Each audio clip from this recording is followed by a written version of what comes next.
The Prophecy of Seven is the prophecy that the Heroes of Olympus series centers around, and in this video, I'll explain it, its origins, and the outcome. Before getting into it, spoiler warning for the Heroes of Olympus series and the last book in the Percy Jackson series, aka The Last Olympian. And with that, let's get started. This prophecy was first given to us in The Last Olympian by Rachel Elizabeth Dare. Despite being a regular mortal, Rachel had the gift of seeing through the mist, which is a force that makes mortals see normal things whenever supernatural creatures or mythology happens. Because of this, she decided to become the host of the Oracle of Delphi after the battle that raged in the Battle of Manhattan. Upon arriving to Camp Half-Blood, Apollo blessed Rachel as the new host for the Oracle, and the first prophecy that Rachel announced was the Prophecy of Seven. She said, "7 half-bloods shall answer the call. To storm or fire the world must fall. An oath to keep with a final breath as foes bear arms to the doors of death." At the time, not that many people tried to decipher this prophecy, because the great prophecy that had just happened in this book was announced since World War II, and it didn't happen until so many years later. In fact, Apollo, the god of prophecies, even admitted that the prophecy of seven might not happen in their lifetime and might occur in another generation of demigods. So, this is what the Greeks or the demigods of Camp Half-Blood knew of this prophecy. What they didn't know at the time was that Camp Jupiter, or the Roman camp for Roman demigods, actually knew of this prophecy as well. What adds up to this is that they knew of this prophecy for a long time, even before the demigods of Camp Half-Blood. According to the son of Neptune, this prophecy was kept in the lost Sibylline books from the Roman Empire, and it was unfortunately lost in a fire. However, the prophecy in a couple of other parts of the book was saved, and it eventually came to Camp Jupiter. Unlike the Greeks for not really paying attention on the prophecy, the Romans actually tried to figure out as to what it meant. In the 1980s, a demigod by the name of Michael Varus thought he could fulfill the prophecy. Because of this, he led the entire 5th cohort to a quest to figure out the real meaning behind this prophecy. Things turned really bad pretty quickly, because the entire cohort was wiped out because of some giants, and it led to the loss of the Eagle of Camp Jupiter. This brought shame to the 5th cohort, and ever since that incident, nobody tried to decipher the prophecy for almost 20 years. Seeing that none of the gods were paying that much attention to the prophecy, Hera, or Juno in her Roman form, tried to recruit the demigods ahead of time. She started with Leo Valdez and disguised herself as his babysitter for years. She then went to Frank Zhang's house and told his grandmother and mother that Frank's life depended on a wooden stick and represented his life.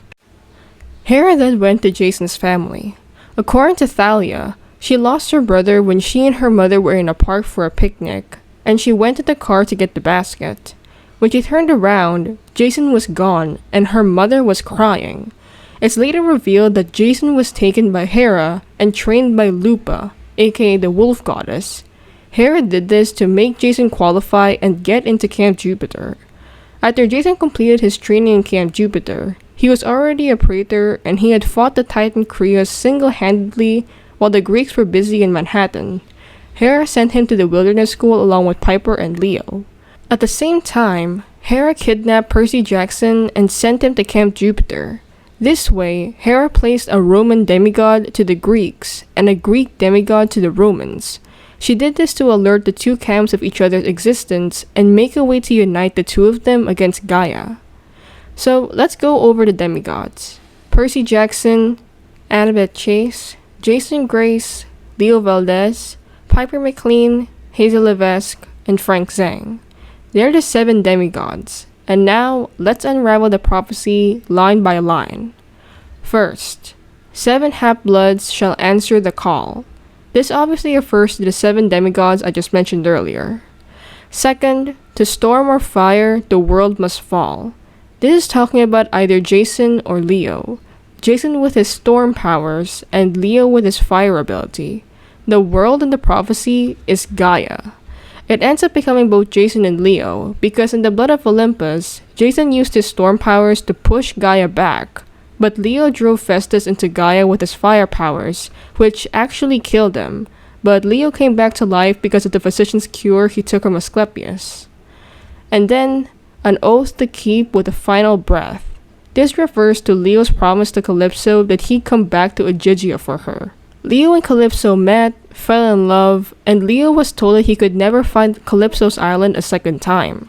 However, after Leo died and came back to life after defeating Gaia, Leo was able to go to Calypso's island a second time and fulfill what he said when he left Ogygia the first time. He had said, "I'm coming back for you, Calypso. I swear it on the river Styx." This is the oath Leo made, and he kept it with a final breath because he did come back for her after he died. The fourth and final one, and foes bear arms to the doors of death. This talks about Percy and Annabeth and their situation in Tartarus. Percy and Annabeth teamed up with a titan and a giant, and normally speaking, demigods and giants are enemies, thus the term foes. And they bear arms because they work together to the doors of death. Another thing is that the foes part could mean that a son of Poseidon and a daughter of Athena work together, because Athena and Poseidon are known rivals, and their children work together. And that's the entire prophecy. So now, let me answer the question, which do I prefer, the Great Prophecy or the Prophecy of Seven? For me, I have to go with the Great Prophecy from PJO. Don't get me wrong, I love the Prophecy of Seven to the fact that the Heroes of Olympus is actually my most favorite Riordanverse series, but the reason why I love the Great Prophecy better is because of how it took place. It happened all in one day, and nobody actually predicted the outcome of this prophecy. Though Annabeth did figure it out in the end, that was during the time it was already happening and not prior. The audience was still shocked, whereas in the Prophecy of Seven, the readers pretty much knew how it would end up. I'll explain. For the first line, everyone in the fandom knew instantly that it just meant the 7 demigods. For the second line, if I remember correctly, Piper actually suggested the theory that Jason and Leo were going to fulfill that line. She said that around the House of Hades, or the first part of the Blood of Olympus. For the third line, Leo actually thought of that line in the prophecy when he made that oath to go back to Calypso, meaning Rick intended the audience to know that, oh, that's the third line in the prophecy. And then the fourth one, Annabeth had figured out the foes part of the prophecy when they met with Damison and Bob. So the demigods actually figured it out before it happened. Though I like the fact that through this, Rick actually explains what the prophecy means per line. I was really waiting for the surprise factor that he gave us in the Great Prophecy. But overall, I love both, but the Great Prophecy really takes the cake for me. So how about you? Which do you prefer? The Great Prophecy or the Prophecy of Seven? Let me know in the comments down below.